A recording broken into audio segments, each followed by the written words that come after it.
മാന്യന്മാരുടെ വിനോദോപാധിയായ സ്പോർട്സിൽ രാഷ്ട്രീയം കുത്തിവെച്ചാൽ എന്താകും അവസ്ഥ? ടീം ഇന്ത്യയുടെ താരങ്ങൾക്ക് എതിരാളികളുടെ മുഖത്ത് പോലും നോക്കാനോ ഹസ്തദാനം നൽകാനോ പോലും അവകാശമില്ലാത്ത കാലമാണിത്.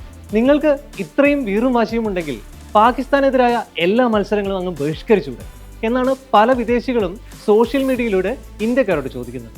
പണ്ടൊക്കെ സദാസമയം പുഞ്ചിരിച്ചുകൊണ്ടിരുന്ന ഇന്ത്യൻ ക്യാപ്റ്റൻ സൂര്യകുമാർ യാദവ് പോലും ഇപ്പോൾ മുഖം വീർപ്പിച്ച് നടക്കുന്ന ഒരു കാലമാണ്. കോച്ച് ഗൗതം ഗംഭീറും അതിലും തലപ്പത്തുള്ള ജയ്ഷായും ഒക്കെ പറഞ്ഞാൽ പിന്നെ കേൾക്കാതിരിക്കുന്നത് എങ്ങനെയാണ്? ഇന്ത്യൻ നായകനെ ICC താക്കീത് ചെയ്യുന്ന സംഭവങ്ങൾ പോലും ഉണ്ടായി. അത്യന്തം നാടകീയത നിറഞ്ഞ സംഭവങ്ങളാണ് 2025 ഏഷ്യ കപ്പിൽ ആകെ അരങ്ങേറുന്നത്. അക്കൂട്ടത്തിലൊന്നാണ് മലയാളിയായ സഞ്ജു സാംസനെ ബാറ്റിങ്ങിന് ഇറക്കാതെ ഡഗ്ഔട്ടിൽ നിർത്തി അപമാനിച്ച സംഭവം. എന്താ അല്ലേ?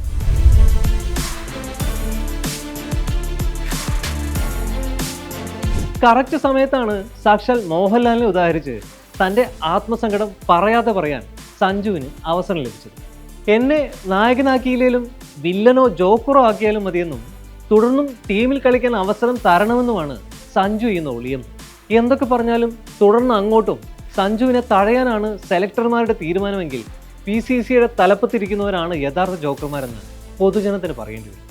ജെൻസി പിള്ളേർ സർക്കാരിനെയൊക്കെ മറിച്ചിടുന്ന കാലമാണിത്. ചുമ്മാ പറഞ്ഞെന്ന് മാത്രം. സഞ്ജുവിൻ്റെ കരിയറിൻ്റെ തുടക്കകാലം മുതൽക്കേ കടുത്ത ഫാൻസ് ഗ്രൂപ്പുകാരും ശശി തരൂരിനെയും V ശിവൻകുട്ടിയെയും പോലുള്ള രാഷ്ട്രീയക്കാരുമൊക്കെ ഇടയ്ക്കിടെ ഉയർത്തിക്കാട്ടുന്ന ഒരു ഹോട്ട് ടോപ്പിക്കാണ് ജസ്റ്റിസ് ഫോർ സഞ്ജു സാംസൺ എന്ന്. ധോണിയും കോഹ്ലിയും രോഹിത്തുമെല്ലാം നയിച്ചിരുന്ന ഇന്ത്യൻ ടീമിൽ സഞ്ജു പലപ്പോഴും തഴയപ്പെട്ടിരുന്നു. ഗംഭീറും സൂര്യകുമാർ യാദവും സ്ഥാനമേൽക്കുന്നത് വരെയും സഞ്ജുവിൻ്റെ പ്രതിഭയെ ഇവരാരും അർഹിച്ച രീതിയിൽ പരിഗണിച്ചിട്ടില്ല എന്നതാണ് വസ്തുത. ഏഷ്യ കപ്പിൽ ബംഗ്ലാദേശിനെതിരായ മാച്ചിൽ കോച്ച് ഗംഭീറിൻ്റെയും സൂര്യയുടെയും പ്രവൃത്തികൾ കണ്ട് മൂക്കത്ത് വിരൽ വെച്ചു പോവുകയാണ് ഇന്ത്യൻ ആരാധകർ. Left hand right hand combination പോലും പരിഗണിക്കാതെ തോന്നിയ പോലെ ബാറ്റിംഗ് ഓർഡറിൽ പിന്നിലുള്ള പലരെയും മുന്നിലേക്ക് ഇറക്കിവിടുന്ന കോച്ചിൻ്റെയും ക്യാപ്റ്റൻ്റെയും ചെയ്ത് വല്ലാത്ത ചീത്തായി പോയെന്ന് പറയാനുള്ളൂ. ഹാർഡ് ഹീറ്ററായിട്ടും ഏഴാമനായി പോലും പരിഗണിക്കാതിരുന്ന സഞ്ജുവിനെ ബാറ്റിങ്ങിൽ ഇറക്കാത്തതിനെതിരെ കടുത്ത വിമർശനമാണ് ഗംഭീറും കൂട്ടറും നേരിട്ടത്. കേരള സൂപ്പർ ലീഗിലടക്കം മികച്ച ഫോമിൽ ബാറ്റ് വീശിയ സഞ്ജുവിനെ വിശ്വാസത്തിലെടുക്കാൻ ടീം ഇപ്പോഴും തയ്യാറാകാത്തതിന് പിന്നിലെ കാരണം ദുരൂഹമാണ്. ബംഗ്ലാദേശിനും ദക്ഷിണാഫ്രിക്കയും എതിരായ മത്സരങ്ങൾ കളിച്ച് തുടർച്ചയായ 4 മത്സരങ്ങളിൽ 3 സെഞ്ചുറി അടിച്ച താരമാണ് സഞ്ജു. അയാളെ ഇനിയും അവഗണിക്കാൻ ഇന്ത്യൻ ടീമിന് സാധിക്കുന്നത് എങ്ങനെയാണ്? കോടികളുടെ പണക്കിലുക്കം കൊണ്ട് കണ്ണു മഞ്ഞളിച്ചു പോയൊരു ക്രിക്കറ്റ് ബോർഡിനെയും അതിൻ്റെ സിൽബന്തികളെയും എങ്ങനെ ഉപദേശിച്ച് നന്നാക്കാനാണ്? 140 കോടി ജനതയുള്ള ഒരു രാജ്യത്ത് സഞ്ജു വിശ്വനാഥൻ സാംസൺ ഇന്ത്യൻ ക്രിക്കറ്റ് ടീമിൻ്റെ ആദ്യ 11-ൽ ഇടം പിടിക്കുന്നത് തന്നെ വലിയൊരു കാര്യമാണെന്ന മട്ടാണ് ഇന്ത്യൻ ക്രിക്കറ്റ് ബോർഡിൻ്റെ തലപ്പത്തുള്ളവർക്ക്. പ്രതിഭയില്ലെങ്കിലും പൊളിറ്റിക്സിൽ നല്ല പിടിപാടുണ്ടെങ്കിൽ ഏത് ജോക്കർമാർക്കും കോടികൾ പ്രതിഫലം പറ്റുന്ന ഇന്ത്യൻ ക്രിക്കറ്റ് താരമാകാവുന്ന നാടാണിത്.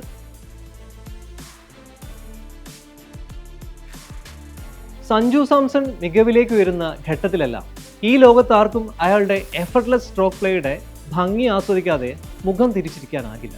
ആ സമയത്ത് പരിമിതികളുള്ള ബൗളർമാർക്ക് മാത്രമല്ല, നിലവാരമുള്ള ബൗളർമാർക്ക് പോലും സഞ്ജുവിനെ പിടിച്ചു നിർത്താൻ കഴിയില്ല. അഫ്ഗാനിസ്ഥാന്റെ റാഷിദ് ഖാനെ സഞ്ജു സിക്സർ പറത്തിയ കാര്യം അപ്പോൾ നമ്മൾ ഓർക്കും. തീർത്തും അനായാസകരമായ സ്ട്രോക്ക് പ്ലേ ആണത്.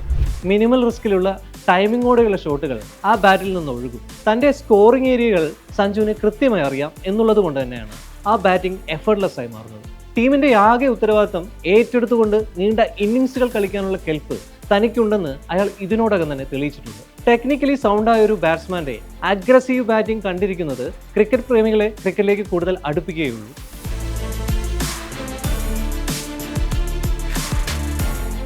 കൊളോണിയൽ കാലം മുതൽക്കേ ക്രിക്കറ്റിനെ ആവേശമായി കൊണ്ടു നടക്കുന്നവരാണ് നമ്മൾ ഇന്ത്യക്കാർ.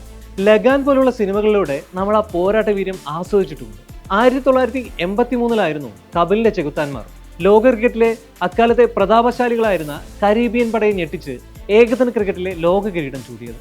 കൃത്യം 24 വർഷങ്ങൾക്കിപ്പുറം 2007 പ്രഥമ T20 ലോകകപ്പിന്റെ ഫൈനലിൽ ചിരവൈരികളായ പാകിസ്ഥാനെ തകർത്ത് രണ്ടാമതും ഇന്ത്യ ലോക ചാമ്പ്യന്മാരായത്.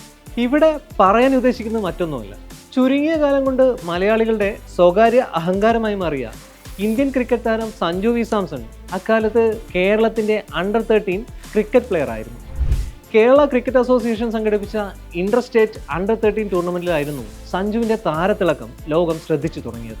അപ്പുറത്ത് ഇന്ത്യൻ ദേശീയ ടീമിൽ ധോണിയും യുവരാജ് സിംഗും സെവാഗും ഒക്കെ അടിച്ചു കസറുമ്പോൾ ഇങ്ങ് കൊച്ചു കേരളത്തിൽ അണ്ടർ 13 ടീമിൻ്റെ ക്യാപ്റ്റനായി സ്ഫോടനാത്മക ബാറ്റിംഗ് ആണ് സഞ്ജു സാംസൺ കാഴ്ചവെച്ചത്. ആ പരമ്പരയിൽ 4 സെഞ്ചുറികൾ ഉൾപ്പെടെ 108.11 ആവറേജിൽ 973 റൺസുമായി സെൻസേഷണൽ ബാറ്റിംഗ് ആണ് സഞ്ജു നടത്തിയത്. അർഹതയ്ക്കുള്ള അംഗീകാരമായി കേരളത്തിന്റെ ആ വെടിക്കെട്ട് ബാറ്ററെ തേടി പ്ലെയർ ഓഫ് ദി ടൂർണമെന്റ് പുരസ്കാരവും എത്തി. ഇന്ത്യയുടെ അണ്ടർ 19 ദേശീയ ടീമിലേക്ക് സഞ്ജുവിന് വാതിൽ തുറന്നു കൊടുത്തൊരു അത്യുജ്വല പ്രകടനമായിരുന്നു അത്. 2011 ഇന്ത്യയുടെ അണ്ടർ 19 ഏഷ്യ കപ്പിനുള്ള സ്ക്വാഡിൽ സഞ്ജു ആദ്യമായി ഇടം നേടിയത്. 2012 ഇന്ത്യയുടെ അണ്ടർ 19 ലോകകപ്പ് ടീമിലും സഞ്ജു ഇടം പിടിച്ചു.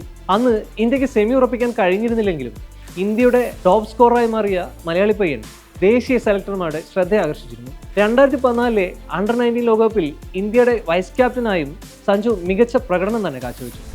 അത്തവണയും ഇന്ത്യക്ക് ലോകകപ്പിന്റെ സെമി ഫൈനലിൽ കടക്കാനായിരുന്നില്ല. അന്ന് സഞ്ജുവിന്റെ ഉപനായകത്വത്തിന് കീഴിൽ കളിച്ച ഇന്ത്യൻ താരങ്ങൾ പലരും ഇന്ന് ലോകമറിയുന്നവരാണ്. ശ്രേയസ് അയ്യർ, ദീപക് ഹൂഡ, കുൽദീപ് യാദവ്, സർഫറാസ് ഖാൻ, ആവേശ് ഖാൻ എന്നിവരൊക്കെ ആയിരുന്നു അന്നത്തെ ഇന്ത്യൻ ടീമിൽ കളിച്ചിരുന്നത്. സഞ്ജുവിനേക്കാൾ പരിഗണന കിട്ടുന്നത് ഭരണകക്ഷിക്ക് കൂടുതൽ പ്രാമുഖ്യം ലഭിക്കുന്ന ഇതര സംസ്ഥാനങ്ങളിൽ നിന്നുള്ള ക്രിക്കറ്റ് താരങ്ങൾക്കാണ്. അത് ഒളിഞ്ഞും തെളിഞ്ഞും തുടരുന്ന കാര്യവുമാണ്.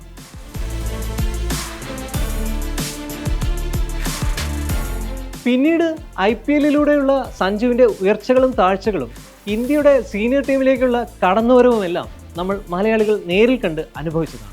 ടീമിലെ സീനിയോറിറ്റി പ്രതിബന്ധങ്ങളെ മറികടന്നുകൊണ്ട് അയാൾ ഇന്ത്യയുടെ T20 ടീമിൽ സ്ഥിരം സാന്നിധ്യമാകാൻ തുടങ്ങിയിട്ട് അധികം നാളുകളായിട്ടില്ല. എന്നിട്ടും അയാൾ പലപ്പോഴും തഴയപ്പെടുകയാണ്. വർഷങ്ങളോളം കളിച്ച IPL ഫ്രാഞ്ചൈസിയായ രാജസ്ഥാൻ റോയൽസിൽ പോലും അയാൾ തഴയപ്പെടാൻ തുടങ്ങിയിരിക്കുന്നു. ഇനി എങ്ങോട്ടേക്കാണ് എന്നുള്ളതാണ് കണ്ടറിയാനുള്ളത്. മന്ത്രി V ശിവൻകുട്ടിയുടെ വാക്കുകൾ കടമെടുത്താൽ സഞ്ജു സാംസൺ ആയിരിക്കാനും അയാളെപ്പോലെ എപ്പോഴും പുഞ്ചിരിക്കാനും കഴിയുക എന്നത് അത്ര എളുപ്പമല്ലെന്ന് നമ്മൾ ക്രിക്കറ്റ് ആരാധകർ ഇതിനോടകം തന്നെ തിരിച്ചറിഞ്ഞ കാര്യമാണ്. മനസ്സിലെ തീവ്രമായ ആഗ്രഹം പോലെ ഇന്ത്യക്കായി തുടർന്നും കളിക്കാനായി ഏത് വിഡ്ഢിവേഷവും കെട്ടിയാടാമെന്ന് അയാൾ തുറന്ന മനസ്സോടെ സമ്മതിക്കുന്നുണ്ട്. താൻ സഞ്ജു മോഹൻലാൽ സാംസൺ ആണെന്ന് അയാൾ പൊതുമധ്യത്തിൽ ഉറക്കെ വിളിച്ചു പറയുന്നതും വേദന നിറഞ്ഞൊരു നിസ്സഹായതയോടെയാണ്. തുടർന്നും രാജ്യത്തിനായി കളിക്കാനും കിരീടങ്ങൾ നേടിക്കൊടുക്കാനും മറ്റാരെയും പോലെ സഞ്ജുവും ആഗ്രഹിക്കുന്നുണ്ട്. അതിനുള്ള അവകാശം നിഷേധിക്കുന്നവർ അയാളോട് ചെയ്യുന്നത് കടുത്ത അനീതിയാണ്. കോച്ച് ഗൗതം ഗംഭീറും ക്യാപ്റ്റൻ സൂര്യകുമാർ യാദവും ആൾക്കൂട്ടത്തിന് നടുവിൽ സഞ്ജു സാംസണെ വെറുമൊരു ജോക്കറാക്കി മാറ്റുമ്പോൾ do justice for Sanju Samson എന്ന മുദ്രാവാക്യം ഉച്ചത്തിൽ അലമുറയിട്ട് വിളിക്കാനേ ചുറ്റുമുള്ള ആരാധകർക്കും സാധിക്കൂ.